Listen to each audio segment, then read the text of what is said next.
could have given up, but you didn't. You could have stopped believing, but you didn't. You could have kept living their expectations, but you decided to make this life your own. And in turn, you're here. Hello everyone, today we're meeting Carina Lawson. She is a business efficiency consultant, high performance coach, and the founder of Ponderlily. Hello Carina, thank you for joining us today. Hey Anna, thank you so much for having me. I'm excited to chat. Yeah, so let's start the conversation by diving into your personal journey of becoming the person you are today. What led you to discover your true passion in life? How did it start for you? Sure. So I've always been highly organized growing up, even as a child. And it was so interesting that when I was growing up back home in Brazil, winters are quite cold in the south of Brazil. And I learned from the age of 8 that if I slept with my uniform on, I could get an extra 5 minutes in the morning. So that was my first step diving into the world of efficiency, which much later became my job in helping organizations find more space with more margin with the resources that they have, and ensuring that their people are happy doing their best work and getting the results that they need as well.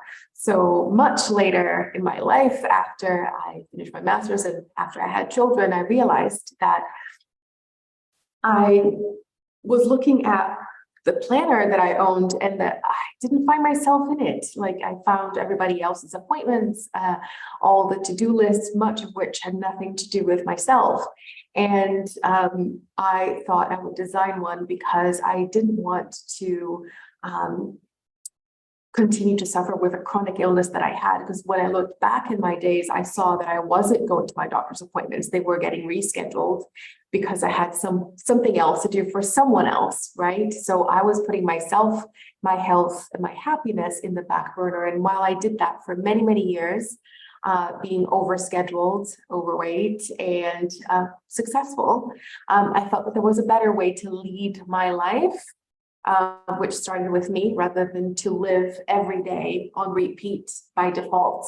So I thought I would design not only a planner, but design a new way of living that would allow me to get the best of me rather than give people the rest of me, you know? So, Yeah, that's important for us to realize that we have to prioritize our own mental and physical health, and actually to put it into schedule every single day, because everything, requires us to acquire certain habits on a daily life, because that's what's driving our life without us even recognizing it. Sometimes people do on repeat certain actions and they don't know why they're doing them. They just need to kind of stop, pause, and ask themselves, what is the why behind it? What is the intention? And really plan it ahead and make it, a priority of what is it that you're trying to create in your life. And just, I want you to elaborate more on what kind of planners that you created and how they can help us to stay organized and stay focused on what really matters. Oh, absolutely. So Ponderlily Planners, which is the planner I designed, like it essentially helps people put themselves back on the agenda.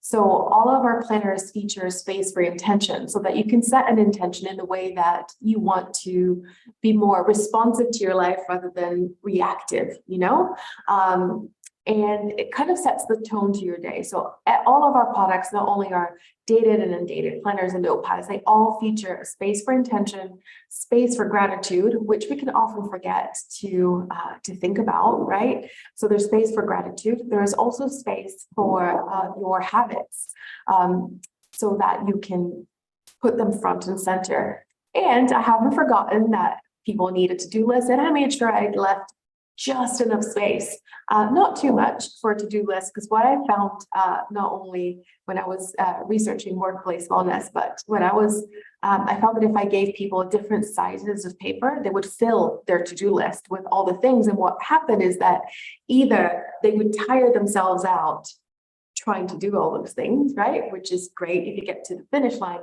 Not so great if you get to the finish line and you tick everything off and you're so tired and run down that you have forgotten like the most important thing, which is looking after yourself, right? So our planners are specifically designed so that the to-do list has just enough space for what's important. Things on the to-do list really need to deserve a place there. And there's our planners all double as notebooks as well. We know what I found is that people would carry their planner or a meeting notebook or a planner and a notebook of some kind so that they could take notes if they went to class or a meeting. And we made sure that we have that as well. So it's two things into one, lots of space to write, and it's not overly prompted. So that way you get to make the call of how you want to plan your day. One of the things that I always say is that productivity is personal, and I wholeheartedly believe that, and nothing brings me more joy when I look at people's planners and they're so different from mine, right? And like, oh my gosh, I had never thought about the possibility of running a day like that or using the planner in that way. So like, I love to see people's creativity with their time. And so essentially, but I created this planner so that people would make empowered decisions with their time.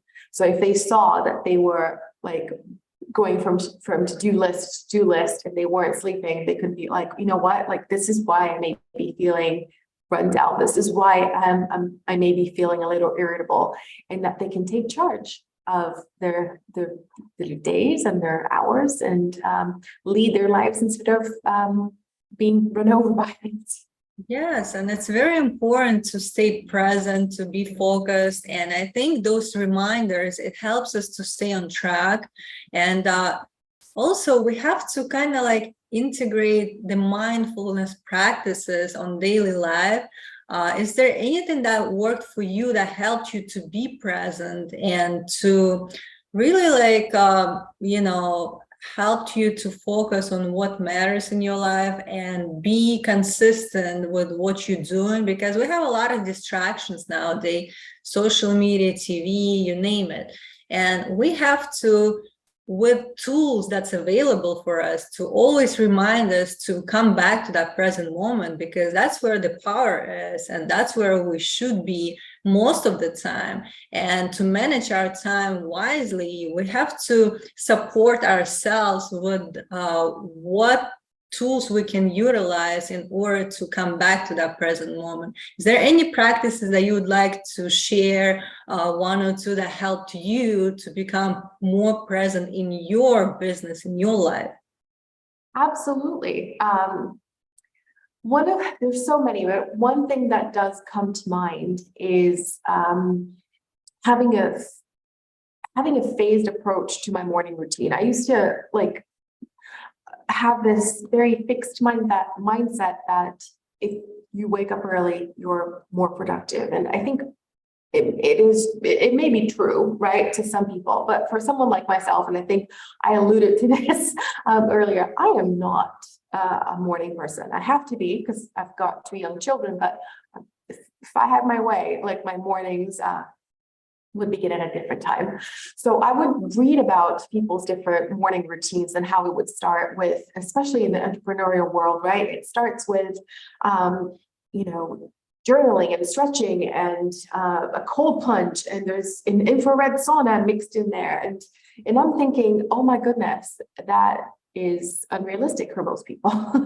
And I used to feel bad. I'm like, oh, I'm going to try it today. And then it wouldn't happen the next day. And I'm like, you know what? Like I came up with a way of leading my mornings that's different, but that works for me. And that's one of the things that I do is that, yes, I do journal, but not until right before I turn my computer on at work. So writing down what matters to me that day, how I'm feeling. Sometimes I use guided prompts. If you want some guided prompts, you can find them at Ponderlily and Ponderlily.com. Look on our website. or I just write down my goals. And I think that's so important. So that's been a key practice for me, to just before, one, not comparing, and then two, making sure that how can I incorporate some of that I really admire from other people that I think would benefit me in my life, right? So looking at it from that perspective. And if journaling doesn't work for me at 5 a.m, that's okay. I can do it at a different time. Right. And that's been a practice that really has helped me stay grounded, and it really improved my resiliency, and it helped me keep my goals top of mind. So as I'm journaling, either before I start journaling, like free writing, or at the very end, just writing down what my top 5 goals are for the year. So I can really live into that and remind myself every day, because no one else is going to remind you, hey, you said that you wanted, I don't know, for as an example, a promotion this year, or that you wanted to become healthier by exercising more. No one's going to hold your hand to that, but really helps me stay accountable to keep promises to myself, right? This is what I said I would do, and this is why. So if for some reason I'm falling a little bit behind with my goals, I'm I can journal as to why, and I can kind of get a fresher perspective. It only takes 3 minutes. That's all it takes. I just put my AirPods on, I listen to some music, and that's the time that it takes for me to do this. And then once I'm ready, then I'm ready to roll. And I'm okay, I know what's important, I know what matters, and I know what this day is going to mean for me. So, yeah. Yeah, I think it's very important to set the intention for the day and what are you expecting to get out of it, because this is kind of setting the right tune or vibe of how you wanted the flow to go. And sometimes we don't know, but something will come along the way, in terms of opportunities or people we meet. And just because we know what we want and we set that intention, and I think that's important, as well as the gratitude practice that you mentioned, which is we a lot of times focusing on what's we lacking in our life, but not what we have. And we have a lot, and we just don't notice, or we don't appreciate what's given to us. And if we would switch that focus and intentionally start looking for the good in our life, and there are always 3 to 5 things you can mention every day that you are grateful for, people or things that you have in life, right? And again, with us really recognizing that and focusing on that, it will bring more good in our life. And we don't know that, but I think with more practice in that direction, we'll see how beneficial it could be. And also, every habit, it requires some time to build in.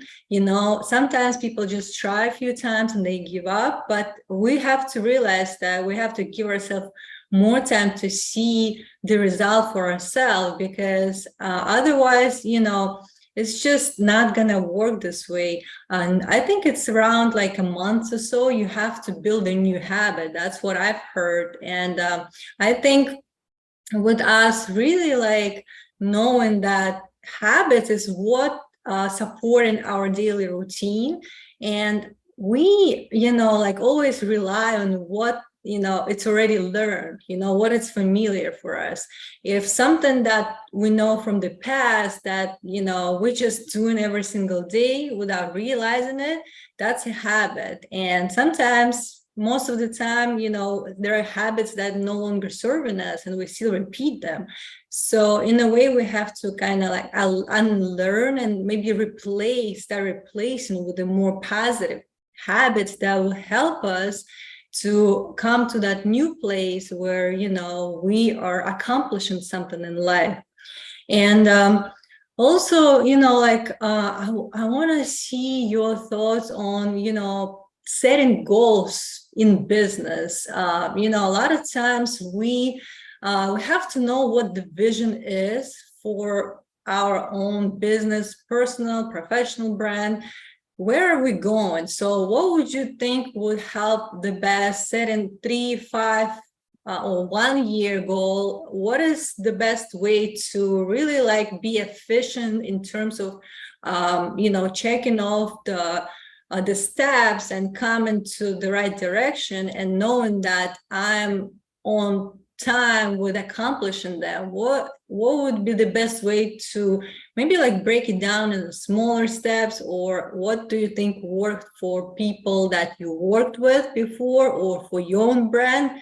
And maybe we can all kind of like be mindful of what could help us to achieve the goals that we set for ourselves. Yeah, so that's a wonderful question. And it relates to what you mentioned about habits earlier. One of the things that one of my coaching qualifications happens to be as a habits coach. And one of the fastest ways to make a habit stick is to make sure, because our brains love pleasure, is to make sure that you have a positive reinforcement of that habit. So when I mentioned, like, I sit down every day and I journal for 3 minutes. One of the things that made that habit stick was having a really lush cup of coffee immediately after I finished doing that, because that's something that my brain can look forward to. And in setting goals in business, it's obviously important to consider where you are, what stage of business that you're in, right? Because like sometimes you look at other entrepreneurs and their story might be their chapter 30, where you might be starting at chapter 3. So it's really important to know that it's important to stretch yourself, but know in the season that you're in, what would be a good stretch goal for you, right? And profitability comes to mind, because that's one of the like a lot of entrepreneurs think about all the different, the ones that I've been working with in the past, and like, oh, I need to have the Rolls Royce of we always talk about price, place, promotion, the product, and we go through the different P's of entrepreneurship, right? Of like a enterprise. But like one of the things that we talk about, I lead with, is like, okay, what profit goals do you have? Well, I want to make this much in revenue. I'm like, no, profit. Like, what is the profit? What are we working towards? And we begin with that, because especially as, and I'm only talking about entrepreneurs who may be from between 3 to, let's say, 5 years in business, right? Like, and again, different stages would be different type of advice. But if you're just starting out, yes, you need to think about profit. Yes, you need to pay yourself. Yes, you need to make sure that you have a way to deliver the product as best as you can to customers. But in saying that, you need to create goals that are exciting for yourself and your business, right? Because someone else over here is creating a goal, it doesn't mean that your heart is going to be aligned to that, and it's going to feel like an uphill battle if you do it, right? So it's important to have goals that are exciting, the goals that are going to be profitable for in the long, like in the length of time that you're working on, goals that are going to be intentional, right? Is it in line with with the vision of the business, like 3, 5, 10 years from now? Is that like one of the things that I always wanted, just to give you an example in my business, is I wanted to help people make empowered decisions with their time. Now, one of the things that I created was a planner, but that's not necessarily handing somebody a planner. If you handed somebody a planner, like, then everybody would reach their goals, right? No, that's not how this works.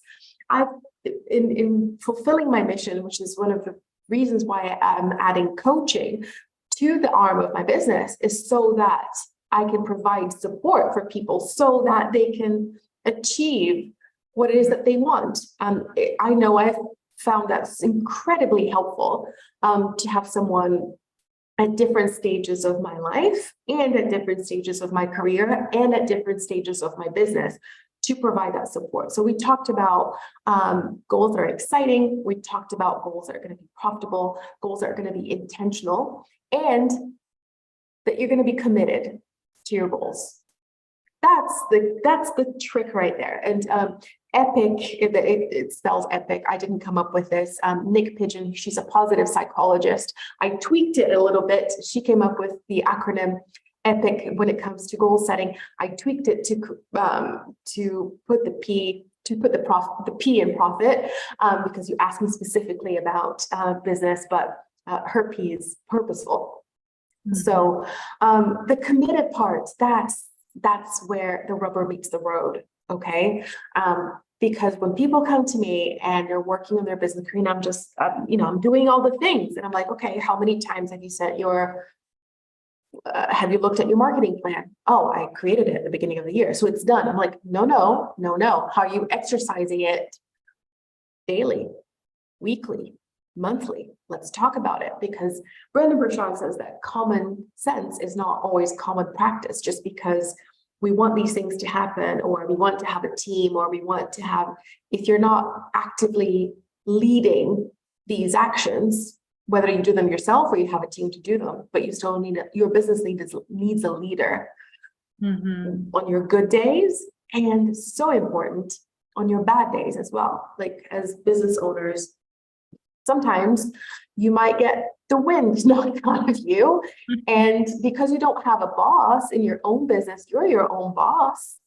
The next day, it's not okay necessarily to not deal with it, with whatever situation came up. You can throw yourself a pity party. And I just heard this today on Brendon Burchard's Growth Day app. He says you can throw yourself a pity party, but a party doesn't last a week.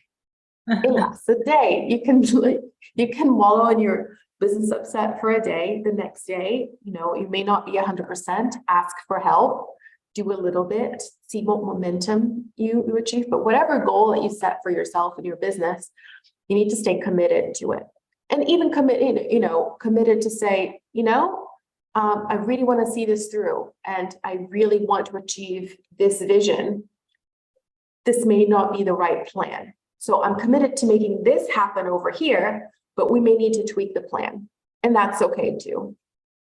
Yeah, I think sometimes when you hear the word commitment, for some people it's heavy in their mind, being committed, meaning that you have to, exercise those type of tasks on a daily basis. And even though, like you mentioned, if you don't feel like doing it, if you are, not up to task, or, for some reason, you don't feel like this is the day, you still have to find a way to either delegate those tasks or other people, ask for help, or anything that would be, you have to have a plan B for those type of days in order for the the plan to move forward with what you set for yourself ahead, so you already know what you need to do.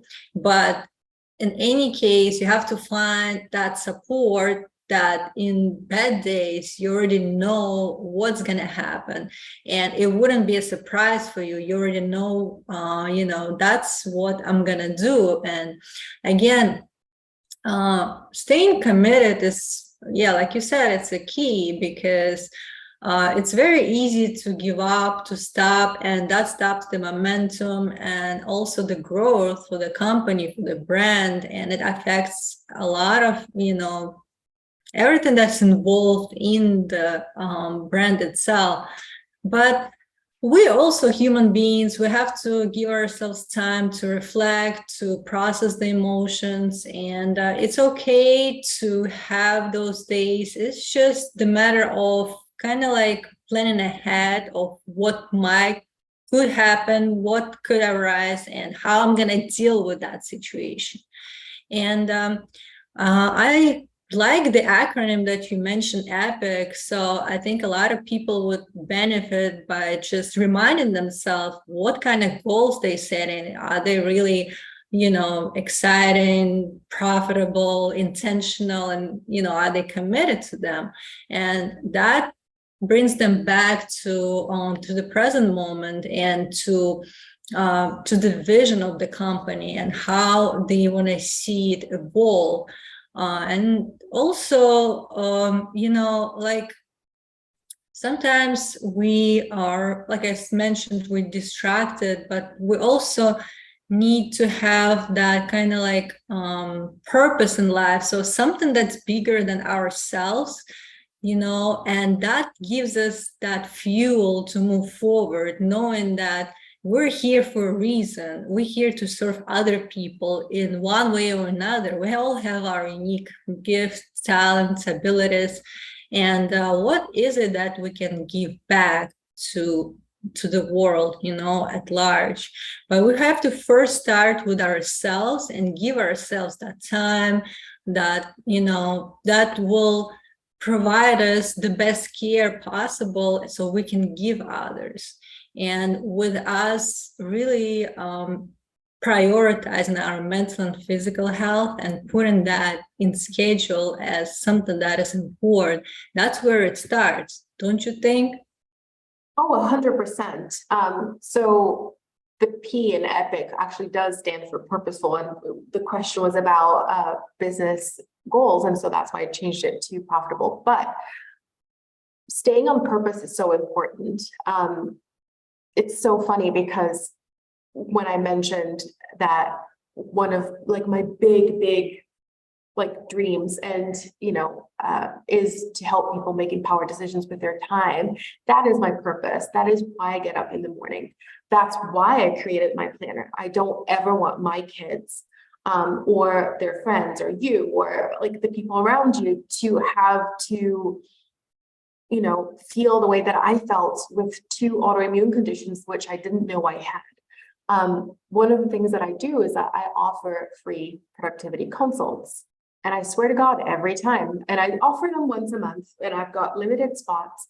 And when I do, people always like, but wait, like, how much is it again? I'm like, it's free. Are you going to sell me something? I'm like, no. Like, I know that when I was really overwhelmed at work, and when my kids were very young, I had my lovely friend, Sandy. Sandy's listening. Thank you, Sandy. But I would go into her office and we would look at we would talk about our schedules. And I remember ugly crying in her office one time and just going, I just don't know how to press pause in my life. And it took a sweet and kind and resourced friend like Sandy to say, why would you want to do that? You get to live this life. You get to have 2 legs that like you can walk into work today. You get to go back to your family and cook them dinner. You get to come in and talk to me. And she's like, come on, Carina, come on. And that was, everybody needs Sandy in their life. And if I can do that for other people, if I can remember my why every single day and write it down so that like it really sticks, every decision that I make, like, for example, people talk about, to be successful, you must wake up at 5 a.m. No, you don't. You do not. They're like, it's one of my favorite phrases is like, let's reimagine the possibilities. Let's look again. Let's look again. Let's look again. And so anytime that allows me to like spread that message, whether it's here on your podcast and, and tell people, look again, look again, look again, or seriously, jump on a call with me, get like a free productivity consult. I think that is a huge, I know how much that meant to me 7 years ago, 7 years ago in her office. And, I may or may not have been like practically on the floor crying. I know how much that meant to me, like just those kind words. So. No, this is very important when somebody really reminds you of what is your why, it makes you really think deeper into what is the purpose of what I'm doing right now. Is it really something that serves me and serves my why? And what is the intention behind my action every single day? And with us not giving ourselves time, not really pausing and being mindful of what's going on in our life, we always feel stressed, overwhelmed, anxious. And those are just indicators for us to really look deeper in ourselves, to reconnect with our true nature and what is it that we want to create in our life? What is important? And that would be a great opportunity for people to talk and, to really like have that insight of what they can do at this point in their life. It's okay to start at any point. You don't have to feel guilty, shame of anything. Sometimes you feel, oh, I'm too old, I'm too young, any type of, excuses you may come up with. But it doesn't matter. At any point of your life, it's okay to stop and, readjust and do something different. And, now if you want to really change something in your life, you have to realize that you are the one who's going to change it, because you are the one who created that so far, what you have. So if you at some point not satisfied with what you have or how you feel, you have to give yourself permission to change it. And it's okay, And for those who would like to connect with you online, how can they find you? Sure. You can connect with me at We Are Ponderlily on Instagram. I answer every DM myself. And you can go to the website ponderlily.com, and that's ponder as in to think, and lily like the flower with Lily. And we've got so many resources in there that are free, and you can check out some of the journal prompts that I just talked about as well. And let me know how this resonated, and send me a message, and I'll be happy to respond. That's beautiful. I'm also going to include it in show notes as well. And as we close, what would you leave our listeners as a thought for today? Yeah, I would love to leave you with thought that productivity is personal, and there's the way that you do things that you learn best. And look again. Always look for the possibility and look again. Thank you. Thank you so much for your thoughts and wisdom. I hope you enjoy your day. Thank you. You too, Anna. I hope you enjoyed this episode, and if you did, hit the subscribe button and share it with others. Stay tuned.